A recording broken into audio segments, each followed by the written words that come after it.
Aquí estamos de nuevo en su programa Energía y Sociedad. Nico Medici, quien te habla, doctor en eficiencia energética y sostenibilidad. Te doy la bienvenida. Y está conmigo mi compañero, el ingeniero Juan de Dios. Entonces, él y yo, en el día de hoy, en el programa de hoy, vamos a conversar sobre el tema de la geopolítica actual y vamos a combinar parte de tema de energía. Bueno, saludo al país, un placer estar con ustedes una vez más, con el pueblo dominicano, compartir en nuestro programa Energía y Sociedad. Nosotros vamos a hablar sobre los temas del país, sobre los últimos días, los temas como el caso de corrupción Medusa, los temas de lo que tiene que ver con el ex ministro de la presidencia o ministro de la presidencia que cesó. No sabemos por qué el presidente de la República no lo destituyó. O porque él no renunció. En el caso de Lisandro Macarrulla, que es uno de los empresarios más poderosos del país, también estaremos hablando de algunos temas, como el tema del petróleo, del combustible, lo que pasa con los commodities a nivel global y la situación que está viviendo el mundo, sobre todo con la guerra. Porque dice un viejo adagio o un viejo aforismo que dicen: nosotros sabemos cuando comienzan las guerras, pero ignoramos cómo terminan. Ignoramos cómo terminan. Entonces, ¿y cómo terminará esta de Rusia y Ucrania? Porque hemos tenido dos grandes guerras, es decir, se llamaron guerras mundiales a partir de que se dio la Segunda Guerra Mundial. ¿Por qué? Porque durante la Primera Guerra Mundial no se llamó Primera Guerra Mundial, se llamó la Gran Guerra, porque se pensó que nunca iba a haber una segunda. Entonces vimos que ese acontecimiento, ese suceso histórico que surgió en el mundo a partir del 1914 hasta el 1919, donde murieron más de 50, 60 millones de personas, una guerra catastrófica que afectó a la economía del mundo en la década de los 20 y que generó dictadura en varios lugares del mundo, sobre todo en América Latina, y que eso tardó desarrollo en muchos países y que al final que las condiciones diplomáticas en aquella época no pudieron evitar una Segunda Guerra Mundial, y vimos que la Segunda Guerra Mundial afectó a la humanidad de una manera atroz, que murieron más de 60 millones de personas por las decisiones de Hitler de invadir a Polonia y querer hacer a Alemania un gran imperio, la raza árabe, la raza superior, y eso afectó a la humanidad y surgió un organismo importante que es las Naciones Unidas, y que las Naciones Unidas durante años, durante más de 70 años. De hecho, no solo a Polonia invadió también a Francia. Todo el mundo. Entonces, durante muchos años la ONU, durante 77 años, porque nació en 1945, hasta ahora ha podido mantener la paz, entre comillas, es decir, garantizar la seguridad a pesar de tener armas de destrucción masiva. En eso nosotros estaremos hablando, el tema de los commodities. Paz relativa, porque hay en Medio Oriente y algunos países del norte de África siempre están como en guerra. Relativa porque, interna. Te digo eso porque no ha podido generar una tercera guerra mundial. Estamos hablando de una conflagración a gran escala. Sí hay conflictos activos actualmente en el mundo. Cuando hablamos de conflictos activos, hablamos de los conflictos que hay, por ejemplo, en la Sahara Occidental, el conflicto que está pasando actualmente con el Frente Polisario de Liberación, que lo que quiere es la independencia de Sahara desde el 1979, que había sido una colonia española, que fue la segunda colonia española, pero en pocos días, porque España tuvo una colonia que era Guinea Ecuatoriana. Por eso es que Guinea Ecuatoriana, de hecho, hablan español. De hecho, es el único país de África que habla español. Sí. Ahí está un dictador llamado Teodoro Obiang Nguema, que es el dictador con más años en el poder en África, que está gobernando desde el año 1975. Pero ese como no tienes afecta, 47 años en el poder. Al parecer no afecta el interés de ninguna potencia que no lo han quitado. Tú sabes que no, pero África tiene esa tradición, porque la mayoría de los gobernantes actualmente tienen más de 20 años en el poder. Eso es algo. Pero a los que afectan intereses de potencia lo quitan. Correcto. Así es. Bueno, ahí estaba Gaddafi. Sí. Bueno, porque ahora el dictador que representaba a África era Autar Seseko, Mobutu Seseko, ese del Congo Belga. Es el hombre uno de los hombres que más tiempo duró en el poder. Estuvo el Idri ahí, que murió el año pasado, porque mucha gente no sabe que fueron asesinados entre el 2020 y 2021 5 dictadores africanos o presidentes africanos. Que Idri era del país, era de Mali.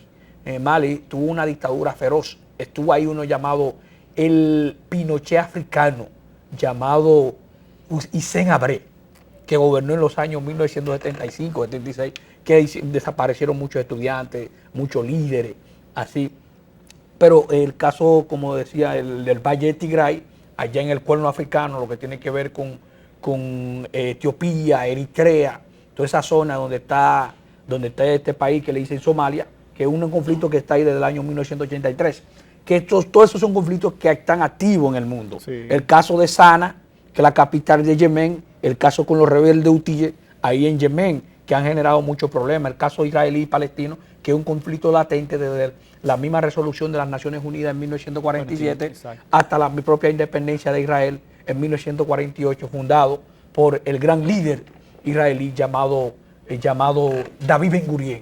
Por cierto, el aeropuerto de Tel Aviv, el aeropuerto más importante de Israel, se llama en honor a él, a David Ben Gurión, que es el líder el del partido Mampai, que era el primer partido israelí. Entonces, conflicto también que pasa con los Hezbollah ahí en el Líbano, porque ahí en Líbano hay muchos conflictos de carácter religioso, y los gobiernos son gobiernos teocráticos que se dividen. Sí. Esos conflictos Correcto. En esa zona. Sí, en esa zona, sobre todo el Medio Oriente, que es un polvorín. Cuando decimos un polvorín, que cualquier chispa explota. Entonces, porque tú sabes que en el mundo musulmán, correcto, el mundo del Islam, que es la religión que siguen al Dios Alá, que su profeta fue Mahoma, hay en el mundo alrededor de 1.300, 1.250 millones de creyentes, es decir, de seres humanos que siguen esta religión. Ahora, el 90% son sunitas. Los sunitas son aquellos que siguen el Corán al pie de la letra, son los ortodoxos de la religión. Ahora, los más liberales están los chiitas. Ahora, ahí hay un enemigo común de ellos, que es Irán, porque Irán es chií. Irán, dentro de Irán, la población de Irán, hay la población, sobre todo Irán, que tiene un gobierno teocrático, pero tiene un líder supremo, que es el líder religioso, que es el Ayatolá. En un tiempo fue Ayatolá Ali, estaba Khomeini, ahora está Ali Khamenei, que es de la misma familia.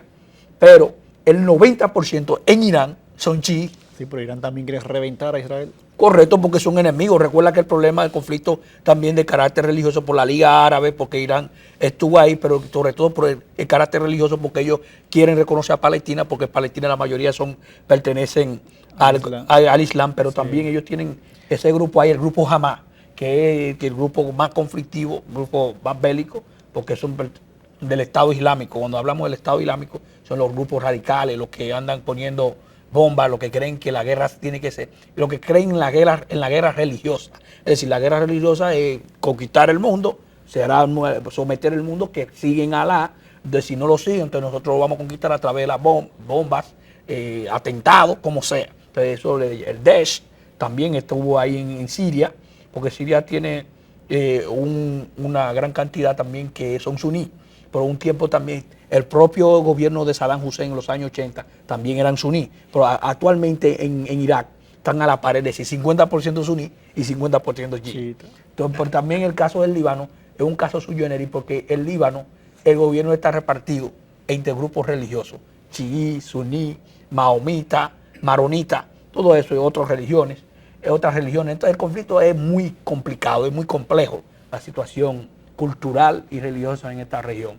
Esos son de los conflictos que están actualmente. El caso de Yemen, el caso de Yemen, porque es apoyado los rebeldes hutíes apoyados por Irán. Y Irán está en contra de Arabia Saudita, porque Arabia Saudita apoya el gobierno de Yemen. Rusia también, antes de Ucrania, apoyaba uno de esos grupos de esa zona. Apoyaba el grupo de los rebeldes hutíes. Recuerda el tema del ISIS, que estuvo en Siria, pero eso un momento que Estados Unidos lo alimentó, porque el ISIS estaba en contra del gobierno de Al-Assad, porque Bashar al-Assad, ellos querían derrocarlo, porque Bashar al-Assad estaba alineado con Rusia y con el tema con Irán. Entonces Estados Unidos, donde tiene sus intereses, derroca a sus gobiernos y impone sus reglas. En el caso de Arabia Saudita, y tú sabes que Arabia Saudita es un aliado importante de Estados Unidos. sobre el tema de Arabia Saudita, porque Arabia Saudita, el 98, 95% son suní. Entonces, por eso que ese conflicto es tirijara. Y el enemigo a muerte de Arabia Saudita es Irán, porque Irán es chií y ellos son suní. Entonces, ahí es que está el problema. Pero también Arabia Saudita tiene un tema, el tema importante de Arabia Saudita y la importancia geoestratégica y la importancia global, también el que influye en el mundo, es con el tema del petróleo, que tú eres un experto en esa área. No, el tema también es que el petróleo es rico en esa zona, en esa región hay, no solo Arabia Saudita, tiene Irán, Kuwait, todo lo que tiene que ver con esa zona de Emiratos Árabes, Unidos. Y que está eso es el Golfo de Andén, que está entre el Golfo de Andén y el Golfo de Omán. Ahí está lo que se llama el Estrecho de Hormuz. El Estrecho de Hormuz es el más importante del grupo de la OPEP. De la OPEP, correcto. Que varían según oferta y demanda el precio del petróleo. Sí. De hecho, anda Biden allá en una gira internacional. Sí, desde anteayer Biden se fue porque Biden se reunió primero con el presidente de México, antes de salir. Andrés Manuel López Obrador, por una situación de relaciones, tratando de resolver el tema de la crisis migratoria, que el propio López Obrador le pidió al presidente que aumentara los permisos migratorios en Estados Unidos, y hay un conflicto de carácter de Estado, es decir, de teoría de Estado.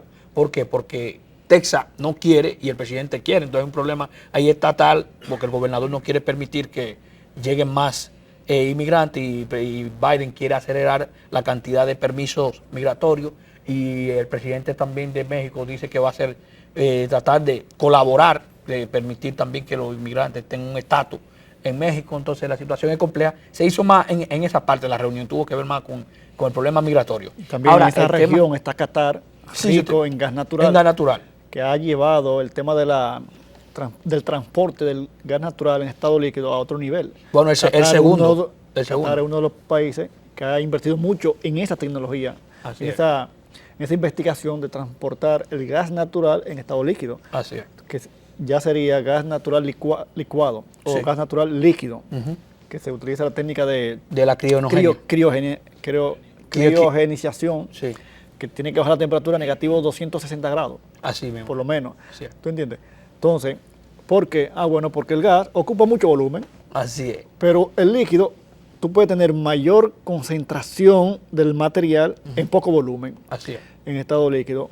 Por eso, para transportarlo a otro país, a otro lugar, no conviene llevarlo gas, porque tú tienes mucho espacio ocupado con poca masa. No, y que las moléculas del gas están muy disociadas, es decir, tienen niveles de energía muy activas, entonces no permite que las moléculas se cohesionan. Porque en condiciones ambientales se comporta como un gas ideal. Como un gas ideal, así mismo. Como un gas ideal que en teoría sus partículas nunca chocan entre sí. Así mismo es. Y ocupan todo el espacio que tengan disponible. Así es, así es. Entonces, que cuando mencionaste el tema de Qatar, es importante eso, porque Qatar es el segundo país con la mayor reserva mundial de gas natural, después de Rusia. Pues Rusia es el número uno, porque Qatar tiene el 14% de todo el gas que existe en el mundo.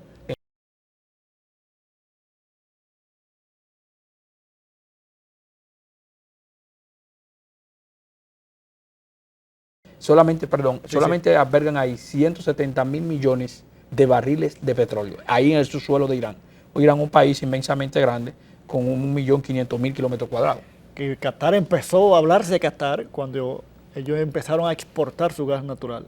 Ellos fueron una colonia inglesa, también Irán, toda esa zona. Porque Inglaterra colonizó muchas de esas ciudades hoy, de ahí de Medio Oriente. Ellos y Francia. India, Pakistán, todo eso, también fue colonia inglesa en algún momento.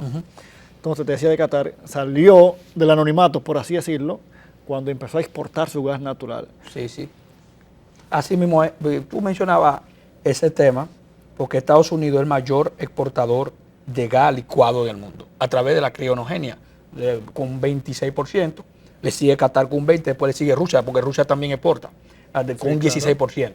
Pero también hay otros países que hacen eso, sobre todo, ahí está Australia, porque Australia exporta eso hacia China, que más del 90% de lo que ellos exportan. Ellos tienen como un tema ahí en discusión Australia y China Y por China. algunos comentarios que se hicieron de la pandemia, Sí. del virus. Del y virus, sí. sí. Y que el primer ministro australiano apoyó en aquel momento, Scott Morrison, la investigación en contra de China por el tema del virus. Porque- También ellos tienen otro conflicto que lo que tiene que ver con la isla de Salomón, que es algunas islas artificiales que China ha construido por ahí, y China ha aumentado su influencia y ha tenido problemas con Australia, y Australia ha tenido que aumentar su influencia y sobre todo su alianza estratégica de seguridad militar con Estados Unidos, con Reino Unido, que el acuerdo que ellos tenían que construir unos submarinos nucleares que se lo quitaron a Francia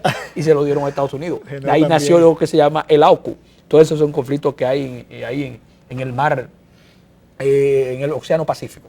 Porque Australia también produce carbón Sí, sí, un gran y exporta Sí. carbón.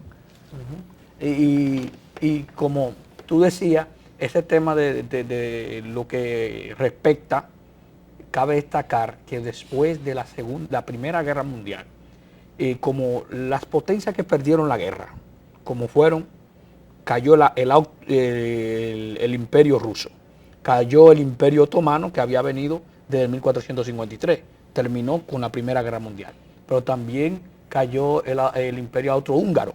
Pero al igual de esto, colapsaron varios imperios, el imperio del Kaiser, el primer imperio del Kaiser alemán, y eso surgieron los que ganaron la guerra, como Francia y la ex Francia imperial, y también Reino Unido, que era un imperio en aquel momento que tenía fuerza todavía.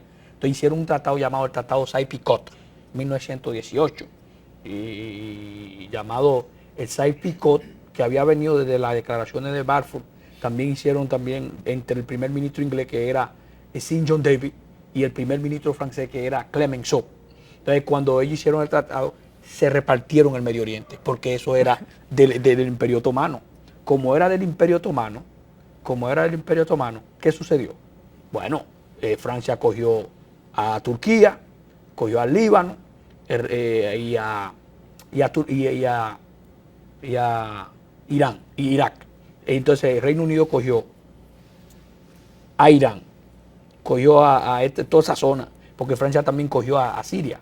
También cogió el Reino Unido a Egipto, que dominó a Egipto. También el Reino Unido cogió a Israel. Fue después de las declaraciones de Balfour que ellos reconocen a Israel, un ministro de Relaciones Exteriores del Reino Unido, y ellos entonces con las declaraciones de Balfour entonces permitieron que los judíos que habían sido repatriados y que habían estado en Europa, que vinieran a buscar un Estado sionista, que es el Estado sionista, que es la fundación de un Estado judío. Entonces ahí fue que empezó, y ya empezaron a poblar esa zona. Que por eso que tú ves que Israel parece un paralelepípedo, porque son 100 kilómetros de largo y 100 kilómetros de ancho, por eso que son 11.000 kilómetros cuadrados. Han ido expandiendo su terreno. Sí, han ido poco expandiéndose, a poco. sí. Entonces, ¿qué pasa? Entonces ahí, en Irán, quien descubrió el petróleo fue Reino Unido, porque Reino Unido estaba gobernando, ahí apoyaron al Shah, hasta que se hizo la gran revolución en 1979. Con respecto al tema del petróleo que nosotros decíamos, con Reino Unido, que es lo que está pasando con el tema de la crisis a nivel global, es importante porque Arabia Saudita es el mayor productor en esa zona de petróleo. Tú mencionaste el tema del OPEC. Existe el OPEC y existe el OPEC más, o el OPEC Plus. Creo que hay que llegar a una pausa. Sí, vamos a hacer una pausa. Seguimos comentando ahí al regreso.